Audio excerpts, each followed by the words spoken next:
अस्सलाम वालेकुम, welcome to my YouTube channels. मेरा आज का टॉपिक टीपू सुल्तान पार्ट 4।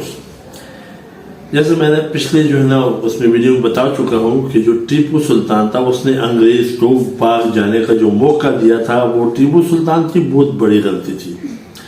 अंग्रेज भाग कर उसने निजाम और मराठों के साथ मिलकर एक बड़ी फौज तैयार कर ली। इधर से बरतानिया से भी फौज मंगवा ली और कुछ अरसे के अंदर अंदर उन्होंने अपने आप को इतना सल्तनत खो चुका था और 8 करोड़ रुपए तावान भी दे चुका था। अब टीपू जो है ना वो माशी तौर पर माली तौर पर कमजोर हो चुका था। एक तरफ अब वो 3 कुव्वतें थी, अंग्रेज, मरहट्टे और निजाम। दूसरी तरफ टीपू अकेला। ठीक है, टीपू के सर पे एक जुनून सवार था अंग्रेज से बदला लेने का।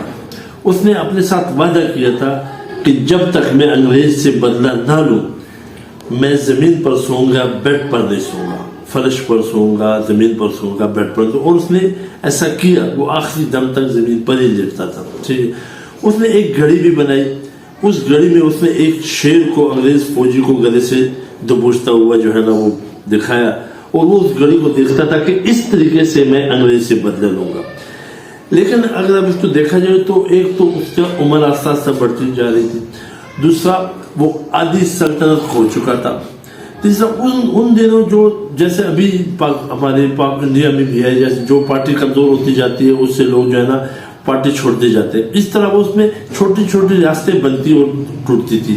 तो जो रियासत कमजोर होती जाती थी, बड़े बड़े हुक्मरान जो थे वो उसको छोड़कर जो बड़े बड़े इमरान थे वो दूसरी जो है रियासत, मजबूत रियासत में अपने मुस्तकबिल को महफूज करने के चक्कर में उधर चले जाते थे।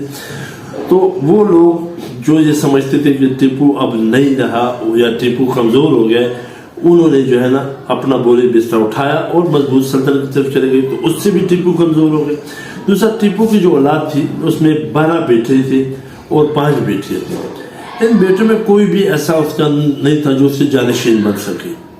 तो एक तो जानशीनी का प्रॉब्लम भी था उसका, दूसरा उसकी उम्र भी बढ़ रही थी, तीसरा उसका जो है ना अब उसके जो मुकाबला था वो 4 किस्म के लोगों से था। एक अंग्रेज, एक मरहट्टे, एक निजाम और एक उसके अंदरूनी गद्दार।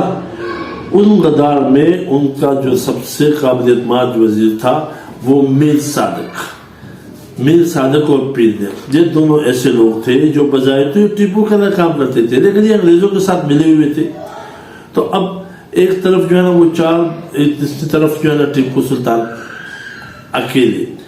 लेकिन टीपू किसी भी सूरत में वो गुलामी की जिंदगी गुजारने को तैयार नहीं था।